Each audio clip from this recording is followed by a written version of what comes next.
ফ্যাসিবাদ বিরোধী তৃণমূল মঞ্চের আয়োজনে ঢাকা জাতীয় প্রেস ক্লাবের সামনে স্থানীয় সরকার বাঁচাও জনগণ বাঁচাও স্লোগানে ফ্যাসিবাদ বিরোধী জনপ্রতিনিধিগণ জমায়েত হয়ে এক আলোচনা সভা করেন। 25 জানুয়ারি 2025 উক্ত সভায় বক্তব্য রাখেন ফ্যাসিবাদ বিরোধী তৃণমূল মঞ্চ কমিটির সভাপতি কাজী গোলাম কিবরিয়া। আরও বক্তব্য রাখেন ফ্যাসিবাদ বিরোধী তৃণমূল মঞ্চ কমিটির সাধারণ সম্পাদক মোহাম্মদ নজরুল ইসলাম খান।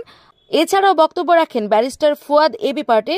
বক্তারা বর্তমান অন্তর্বর্তীকালীন সরকারের গৃহীত পদক্ষেপের তীব্র প্রতিবাদ ও সমালোচনা করেন এবং বিভিন্ন কর্মকাণ্ডের প্রতিবাদ করেন।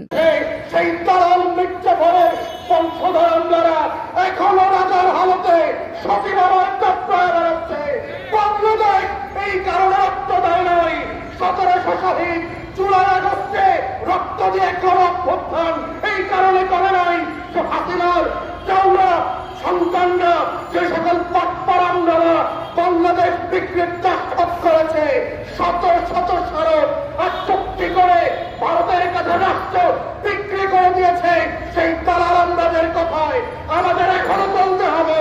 রক্ত দিয়ে বাংলাদেশ তৃতীয়বার 24-এর গণঅভ্যুত্থান এই কারণে করে নাই যে আমলাদের কথা মতো অন্তর্বর্তীকালীন সরকারকে ভুল সিদ্ধান্ত নিতে হবে।